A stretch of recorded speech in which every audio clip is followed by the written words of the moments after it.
गया ऑप्शन। ये अवयव के प्रकार पूरे सबको एक बार में समझा देंगे हम और बारिश बारिश लिखा देंगे, ठीक है।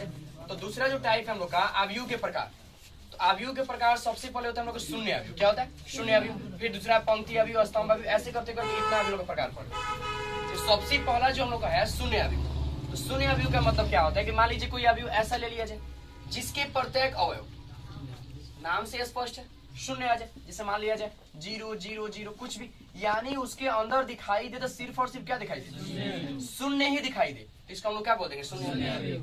सबको समझाते हैं, ठीक है। उसके बाद बारी बारी सबका परिभाषा लिखा देंगे। हम लोग का पहला जो टाइप है वो शून्य अवयव है। तो शून्य अवयव का मतलब वैसे अवयव जिसके प्रत्येक अवयव क्या हो जाए? शून्य। एक और बात, सबसे बड़ा खासियत इसका क्या होता है, सबसे बड़ा मेरिट क्या होता है?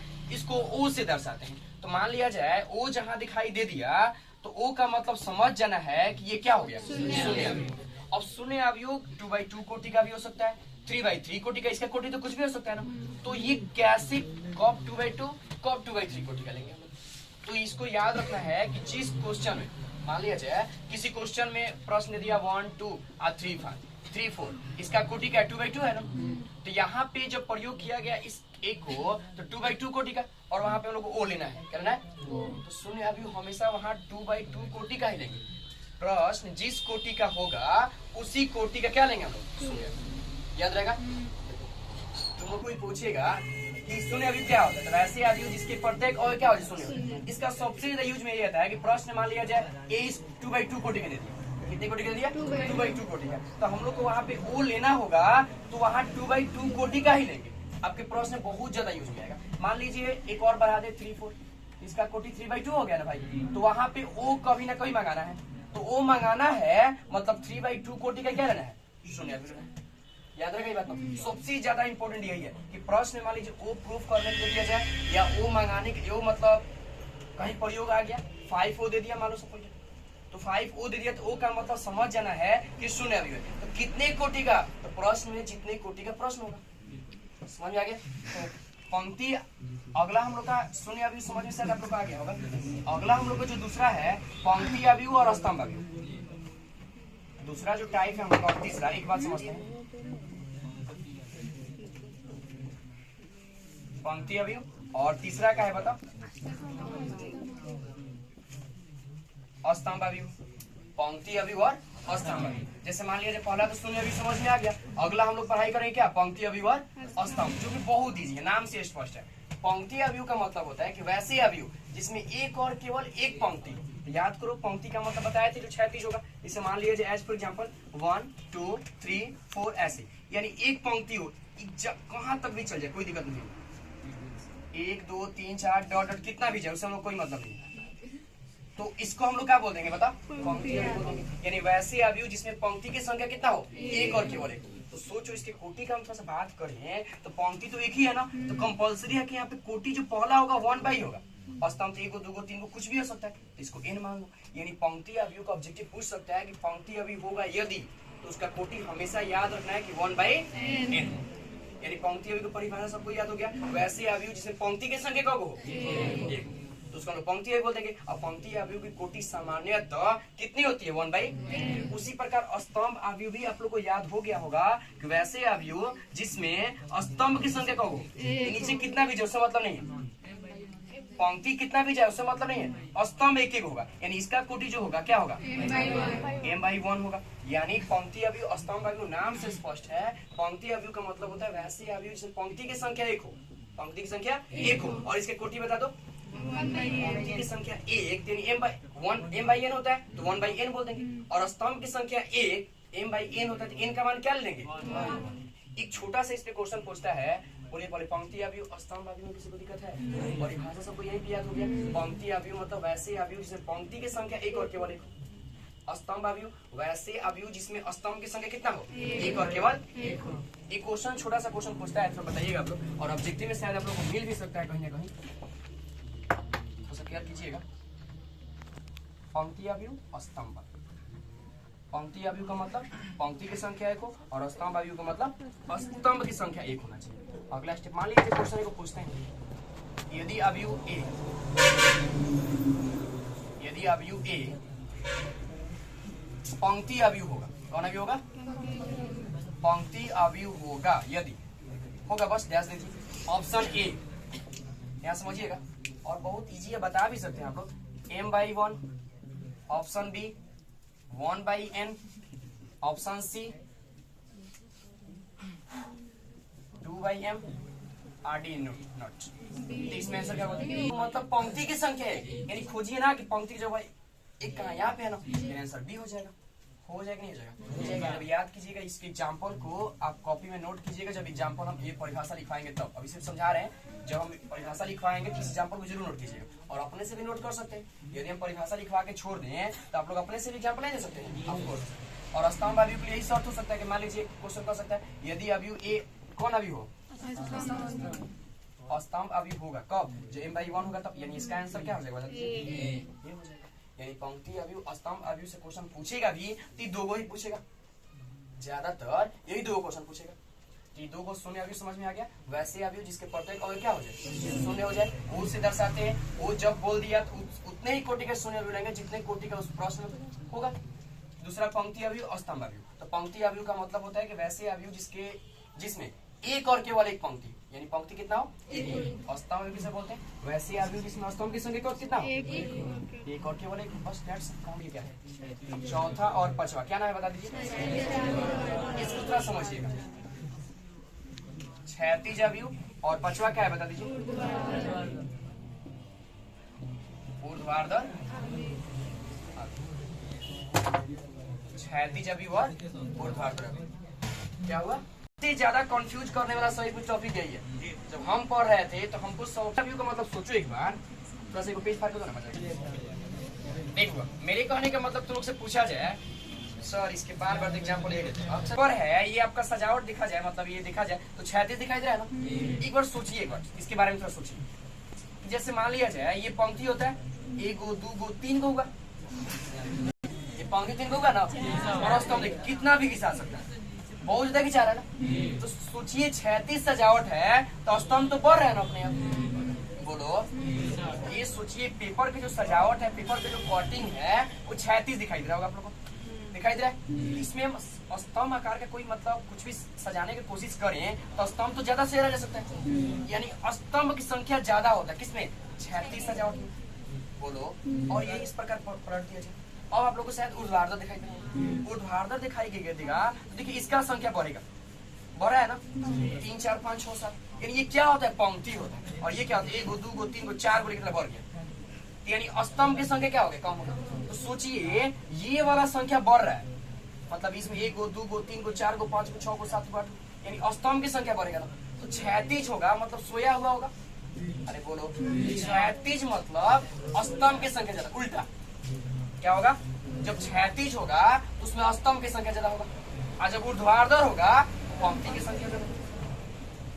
यानी क्षैतिज अवयव का शर्त है कि m is less than n होगा ना, यानी पंक्ति की संख्या स्तंभ की संख्या से क्या होता है? कम हो। ऊर्ध्वाधर के लिए शर्त है कि m is greater than. Definition याद हो गया? वैसे अवयव जिसमें पंक्ति की संख्या, वैसे अवयव जिसमें पंक्ति की संख्या स्तंभ की संख्या से कम हो, क्या हो? कम हो, उसको हम लोग क्या बोलेंगे? क्षैतिज का मतलब कौन ज्यादा? ऊर्ध्वाधर ज्यादा, यानी स्तंभ ज्यादा। और ऊर्ध्वाधर मतलब कौन ज्यादा? पंक्ति ज्यादा। उल्टा ऊर्ध्वाधर मतलब भाई n होता है, याद कीजिए। तो n का मान कम होगा, वो क्या होगा? कम होगा। और m क्या होगा? ज्यादा होगा। यानी क्षैतिज अवयव में क्या ज्यादा होगा? स्तंभ ज्यादा होगा, और ऊर्ध्वाधर में पंक्ति ज्यादा होगा। तो डिफिनेशन सबको याद हो गया कि वैसे अवयव जिसमें पंक्ति की संख्या स्तंभ की संख्या से क्या हो? कम हो, उसको क्षैतिज अवयव। और ऊर्ध्वाधर अवयव वैसे अवयव जिसमें पंक्ति की संख्या स्तंभ की संख्या से ज्यादा हो। थोड़ा डीप जाया जाए, थोड़ा इसके बारे में सोचा जाए तो ऐसे सोचेंगे। क्षैतिज का मतलब होता है कि पंक्ति। अरे क्षैतिज पंक्ति होता है। सोचो हम लोग के घर में सबसे हम लोग मालिक पापा जी होते हैं, और सबसे ज्यादा हम लोग शौक खुद अपने पूरा कर, पापा जी का शौक पूरा हो या न हो, अक्सर होता है। तो सोचो मालिक जो है सब कुछ वही है, तो उसमें तो कुछ ना कुछ कमी होगा। तो क्षैतिज अवयव मतलब पंक्ति, तो पंक्ति खुद को कम करेगा भाई, दूसरे को खुश करेगा। अरे बोल तो किसको कुछ करेगा? स्तंभ को, यानी स्तंभ की संख्या क्या हो जाएगा? ज्यादा हो जाएगा। उसी प्रकार ऊर्ध्वाधर, तो ऊर्ध्वाधर तो स्तंभ होता है ना, यानी स्तंभ खुद कम होकर किसको ज्यादा कर देगा? याद हुआ कि नहीं? तो इस पे क्वेश्चन पूछा जा सकता है। हम जब दिखाएंगे तो क्वेश्चन पूछेंगे कि यदि कोई अवयव क्षैतिज अवयव तभी होगा जब शर्त हो जाएगा m is greater than n is greater than m बराबर n, D none of this ले लिया जाए। इसमें क्या होगा? क्षैतिज के लिए क्या ज्यादा? अरे n ज्यादा होना, दोनों एक ही है। अरे n ज्यादा, n है, ठीक देखो तो n यानी स्तंभ की संख्या ज्यादा होगा, तो उसको हम लोग क्या बोलते हैं बताइए? क्षैतिज अवयव। उसी प्रकार ऊर्ध्वाधर बोलेगा तो m ज्यादा हो जाएगा। सबको याद हो क्या? पक्का? आपके एक बार में एक स्वर में आप बोलिए, मान लीजिए कोई अवयव दिया है, अवयव देख के भी आप लोग बता सकते हैं कि कौन क्षैतिज है और कौन। मान लिया जाए सपोज दैट 1 2 3 4, 1 2 3 4, ये बता दीजिए कौन अवयव है? छोड़िए कोटि के बाद, ये तो क्षैतिज आप लोगों को दिखाई दे रहा है और इसका कोटि भी लिखने का प्रयास करें। हो गया, पंक्ति की संख्या कम है स्तंभ की संख्या से, तो स्तंभ की संख्या ज्यादा तो क्षैतिज, स्तंभ की संख्या कम। कोई दिक्कत? ये दोनों डिफिनेशन लोग बता सकते हैं ना, इतना पर हम लिख देते हैं। तो सबसे पहला काम ये कीजिएगा, अपनी कॉपी में ग्राफ ऐसे ही पूरा लिखिए। पहला काम त्रिभुजाकार और निम्न त्रिभुजाकार, इसका मतलब क्या होता है? बात को ध्यान सुनना। जैसे मान लिया जाए, बात ध्यान सुना होगा, 1 2 3 4 5 6 7 8 9, ये कोई अवयव है। हम लोग को दो टाइप पढ़ना है यहाँ पे,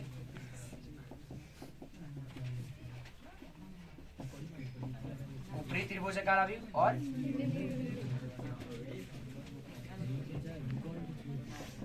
निम्न त्रिभुजाकार। ये दोनों बात में थोड़ा समझना। ऊपरी त्रिभुजाकार का मतलब क्या होता है कि जैसे पहले सबसे पहले किसी अवयव में विकर्ण को घेरेंगे, किसको घेरेंगे? विकर्ण। तो याद रखना किसी अवयव में विकर्ण वही होता है, आगे लिखवाएंगे पढ़ाएंगे भी, विकर्ण वही होगा जहां से समान पंक्ति स्तंभ से शुरू होकर समान पंक्ति स्तंभ पर अंत करे, वही हम लोग का मुख्य विकर्ण है। हो सकता था विकर्ण ये भी हो, तो विकर्ण तो है लेकिन मुख्य विकर्ण उसी को बोलेंगे जहां समान पंक्ति स्तंभ शुरू होकर समान पंक्ति। सामान्यतः ऊपरी त्रिभुजाकार और निम्न त्रिभुजाकार वर्ग अवयव होता है। वर्ग अवयव क्या होता है आगे जस्ट तुरंत बताएंगे हम लोग। देखो तो ये विकर्ण के ऊपर के सभी अवयव कुछ ना कुछ हो। ऊपरी त्रिभुजाकार मतलब मान लीजिए 2 3 4 हो, लेकिन विकर्ण के नीचे सबके सब क्या हो जाए? बहुत इजी है, नाम है ऊपरी त्रिभुजाकार। इसका मतलब ये हुआ कि ऊपर अपना एगो त्रिभुज बने, अपना एगो त्रिभुज बने किसी को अंक को लेकर, लेकिन विकर्ण के नीचे के सभी अवयव क्या हो जाए? शून्य हो जाए, तब उसको हम लोग क्या बोल देंगे? ऊपरी त्रिभुजाकार। निम्न त्रिभुजाकार इसके जस्ट उल्टा होता है। मान लो यहाँ पे 2 हो गया, यहाँ पे 3 हो गया, यहाँ पे क्या हो गया? 4 हो गया, लेकिन ये सब क्या हो जाएगा? 0 0 0, यानी इससे एगो त्रिभुज बन जाएगा। तो मेरे कहने का मतलब इससे अर्थ यही होता है कि ये एगो त्रिभुज बन रहा है, तो एगो जो त्रिभुज बनेगा एगो अंक को लेकर बनेगा, और एगो जो त्रिभुज बनेगा सिर्फ 0 को लेकर बनेगा। तो सिर्फ विकर्ण के ऊपर 0 होगा तो उसको क्या बोल देंगे? निम्न त्रिभुजाकार के मतलब विकर्ण के ऊपर के सभी अवयव शून्य हो जाए, और ऊपरी त्रिभुजाकार मतलब विकर्ण के नीचे के सब क्या हो जाए? उल्टा होता है। ऊपरी त्रिभुजाकार मतलब विकर्ण के नीचे के 0 हो जाए। अरे बोलो। निम्न त्रिभुजाकार मतलब विकर्ण के ऊपर क्या हो जाए? 0। सामान्यतः ऊपरी और निम्न त्रिभुजाकार वर्ग अवयव ही होता है। वर्ग अवयव का मतलब इसका कोटि हमेशा समान हो। क्या हो? समान हो। यानी वैसे अवयव जिसमें पंक्ति और स्तंभ की संख्या क्या हो? समान, उसको हम लोग क्या बोल देंगे? वर्ग अवयव। और रहा बात विकर्ण का, तो विकर्ण समान पंक्ति, देखो A11 से शुरू हो रहा है ना, A33 पंक्ति करे, इसी को हम लोग क्या बोल देंगे? मतलब मुख्य विकर्ण। क्या बोलेंगे? मुख्य विकर्ण। तो मुख्य विकर्ण के ऊपर का 0 होगा, यानी उसको निम्न त्रिभुजाकार बोलेंगे, बोलेंगे ना। ऊपरी त्रिभुजाकार जब नीचे के 0 होगा तो उसको क्या बोल देंगे? ऊपरी त्रिभुजाकार बोल देंगे। बता देगा तुम। अब अगला टॉपिक जो आता है उपावयव। क्या आता है हम लोग का? उपावयव। उपावयव का मतलब होता है किसी अवयव से प्राप्त अवयव ही कोई ना कोई उपावयव होगा। तो कैसे होगा भाई? बहुत इजी होता है, बात को समझना ध्यान से। मान लीजिए 1 2 3 4 5 6 7 8 9।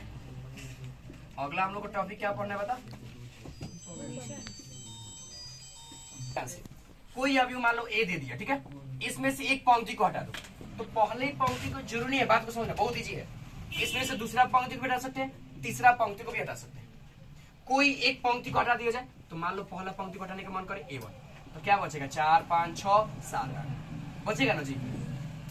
अब जुड़ने के पहला पंक्ति हटाया, दूसरा भी हटा सकते हैं, तीसरा भी हटा सकते हैं, तो एक को हटाए, एक पंक्ति को हटा दे, इतना बचा। हो सकता है कोई एक स्तंभ को भी हटा दे, तो पहला स्तंभ को हटा दो तो क्या बचेगा 2 5 8 3 6 9, या केवल एक पंक्ति को हटा दो, या केवल एक स्तंभ, या एक साथ पहला पंक्ति और दूसरा स्तंभ को हटा दो, तो 5 6 8 9। इसके लिए वो शर्त है कि संगत पंक्ति और स्तंभ को ही हटाएंगे, यानी पहला पंक्ति को हटा रहे हैं तो पहले ही स्तंभ को हटाएंगे, बोलो, और दूसरा पंक्ति को हटा रहे हैं तो दूसरा स्तंभ। तो जो प्राप्त होगा ये तीनों A1 A2 A3, इसका क्या है उप अवयव। यानी उप अवयव कैसे प्राप्त होता है, किसी अवयव से एक पंक्ति, चाहे पहला पंक्ति दूसरा पंक्ति तीसरा कोई पंक्ति हटा दो, एक स्तंभ कोई पंक्ति कोई स्तंभ हटा दो, या दोनों के संगत पंक्ति स्तंभ को हटाने पर जो प्राप्त अवयव होता है वही क्या होता है। सबको याद भी हो गया। उप अवयव का मतलब भैया कोई अवयव दिया है उसको एक पंक्ति हटा दीजिए या एक स्तंभ हटा दीजिए, या पंक्ति स्तंभ दोनों को हटा दीजिए ना, लेकिन उसके लिए शर्त है पहला पंक्ति हटाएंगे तो पहला स्तंभ भी हटाएंगे, दूसरा पंक्ति हटाएंगे तो दूसरा स्तंभ हटाएंगे। इन्हें पहला पंक्ति हटा दिए और दूसरा स्तंभ हटा दिए तो गलत हो गया ना।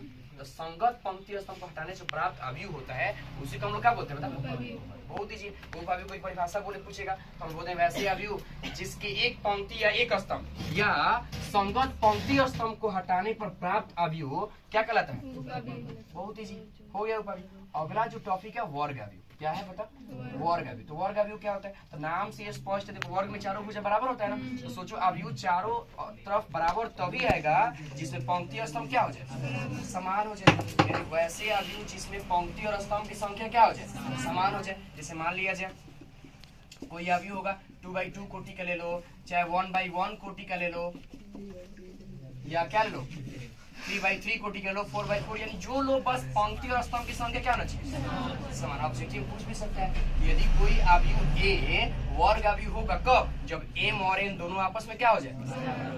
तो देखो अवयव को तीन प्रकार से एकदम सिंपल तरीके से पढ़ा। पहला, यदि पहले पंक्ति की संख्या ज्यादा हो सकता है, पंक्ति की संख्या ज्यादा तो क्या हो जाएगा ऊर्ध्वाधर, पंक्ति की संख्या कम हो सकता है तो क्या हो जाएगा क्षैतिज। अब पंक्ति और स्तंभ दोनों बराबर हो जाता है, क्या होगा, ज्यादा होगा या कम होगा, ये बराबर होगा और क्या होगा, तो पंक्ति ज्यादा तो ऊर्ध्वाधर, अरे बोलो, पंक्ति कम तो क्षैतिज, और दोनों बराबर तो क्या हो जाएगा। यानी कुल मिला के एक जगह हम लोग कोटि के आधार पर भी अवयव को बांटे तो कम होगा, पंक्ति कम होगा, ज्यादा होगा, या दोनों बराबर हो जाए तो भी उसका नाम आ गया क्षैतिज अवयव, ऊर्ध्वाधर अवयव और वर्ग। यानी कोटि के आधार पर अवयव को बांटा जाए तो तीन को प्रकार, कोटि के आधार पर बांटा जाए तो तीन ही प्रकार। वो तीन को कौन कौन, थोड़ा इसका डिस्कस कर लेते हैं। मान लीजिए अवयव के प्रकार हम लिखवा भी दिया आप लोग को, कोटि के आधार पर अवयव के प्रकार, इसके आधार बताइए, कोटि के आधार पर अवयव के प्रकार तीन को उपयोग करते हैं। एक को m is greater than n, अरे बोलो, और दूसरा m is less than n, अरे बोलो, और तीसरा तीनों बराबर है।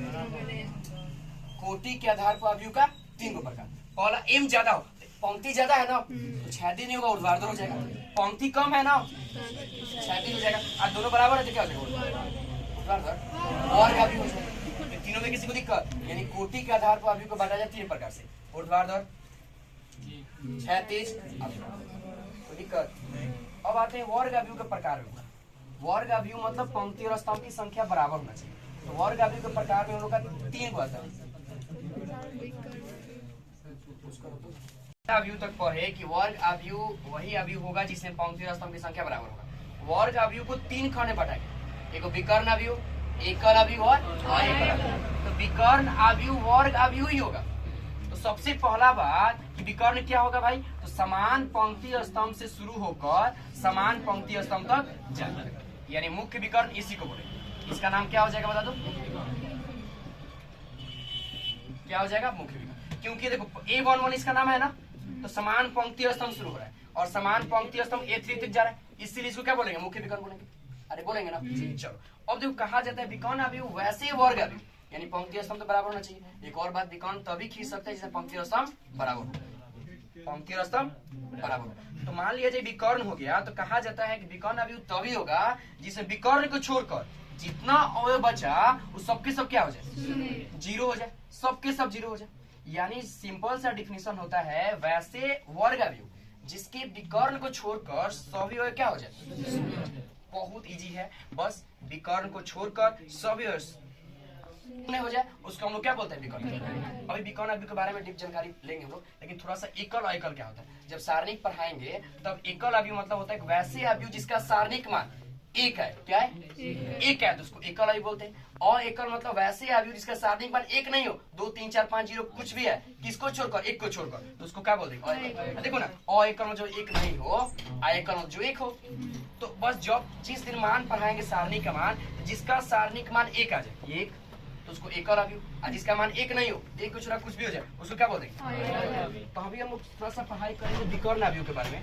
एकल आयकल छोड़ो कोई मतलब नहीं, हम लोग विकर्ण अवयव के बारे में पढ़ाई कर रहे थे कि विकर्ण अवयव क्या होता है। तो विकर्ण अवयव वर्ग अवयव का ही टाइप होता है जिसके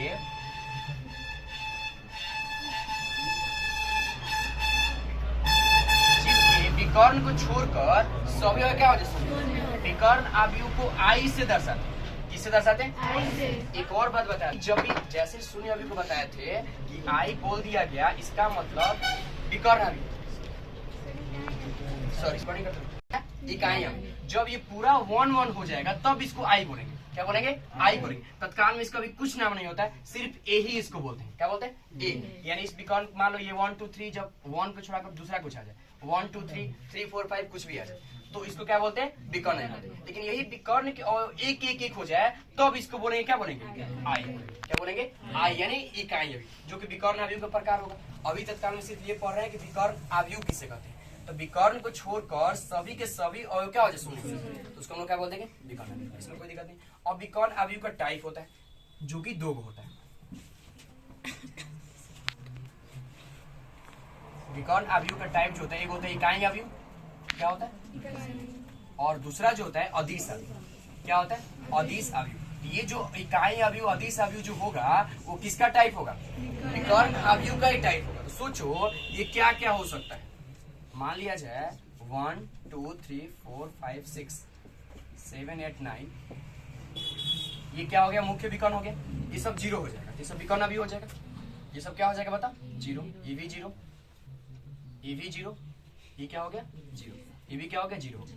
तो यदि विकर्ण को छोड़कर सभी शून्य हो जाए तो इसका नाम विकर्ण अवयव होता है। इसको केवल ए चाहे बी कुछ लिख सकते हैं, आई नहीं लिखेंगे। आई तभी लिखेंगे जब इकाई अवयव होगा। इकाई अवयव का मतलब क्या होता है? कि वैसे विकर्ण अवयव, तो वैसे विकर्ण अवयव बोल दिया जाए, विकर्ण अवयव पहले होगा जिसके सभी एक हो जाए। एक का मतलब तीनों एक एक हो जाए, एक एक एक हो जाए, तो इसका मतलब समझ जाना है कि इसका नाम क्या है? इकाई अवयव। क्या है बताइए? इकाई अवयव। यानी इकाई अवयव को आई से दर्शाएंगे। हमसे गलती हो गया था, सॉरी। इसको हम लोग दर्शाएंगे आई से। किसको? इकाई अवयव। इकाई अवयव विकर्ण अवयव का ही टाइप होता है। इसका टाइप होता है? विकर्ण अवयव का ही टाइप होता है जिसके विकर्ण के सभी अवयव क्या हो जाए? एक हो जाता है। क्या हो जाता है? एक हो जाता है। उसको हम क्या बोलते हैं? इकाई अवयव। अदिश अवयव किसके बोलेंगे? तो अदिश अवयव के मतलब यहाँ पे एक हो चाहे 2 हो चाहे 3 हो, बस सबके सब अवयव क्या हो जाए? समान। एक एक है तो एक एक, 2 2 3 3 कुछ भी हो जाए। यानी इकाई अवयव एक प्रकार का अदिश अवयव। इकाई अवयव ऐसे कहा जाए तो इकाई अवयव से ही निकला है अदिश अवयव। यानी सभी इकाई अवयव अदिश अवयव हो सकता है? नहीं हो सकता है? ऑफ कोर्स हो सकता है। और अदिश अवयव तो कोई दिक्कत नहीं है। 5 5 ले लिया जाए, 5 5 5 ले लिया जाए, तो इसको क्या बोल देंगे? अदिश अवयव। यानी वैसे विकर्ण अवयव जिसके विकर्ण के सभी क्या हो जाए? समान।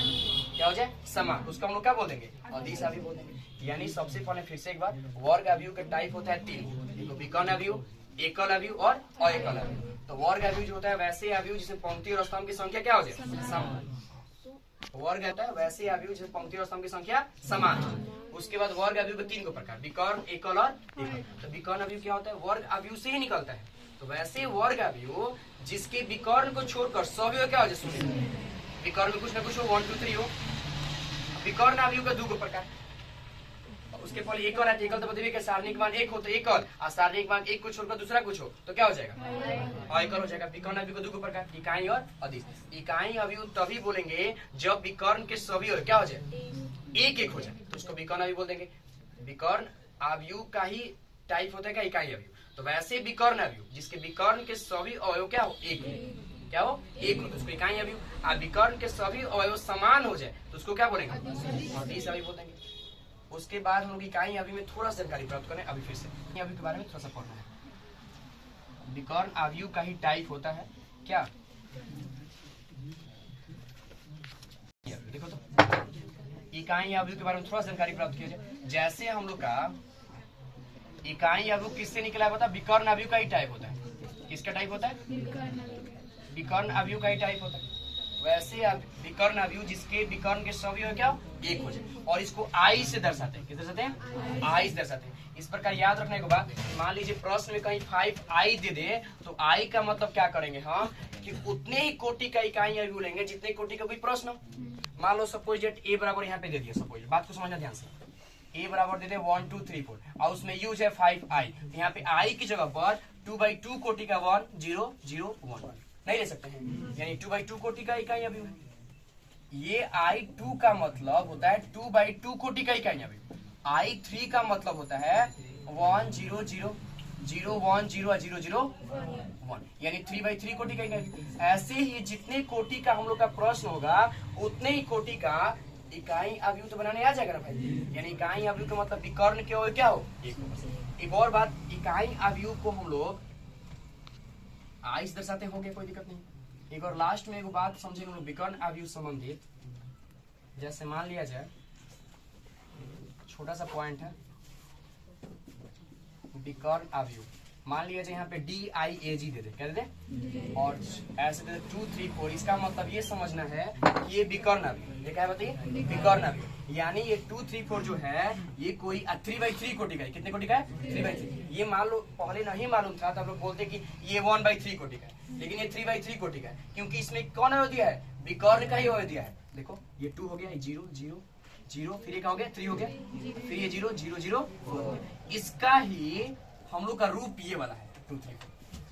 याद रखिए बात, जब डायग्राम ये लगा देगा इसका मतलब समझ जाना है कि ये विकर्ण अवयव है। क्या है? विकर्ण अवयव। ये जो अवयव है किसके हैं? विकर्ण के अवयव।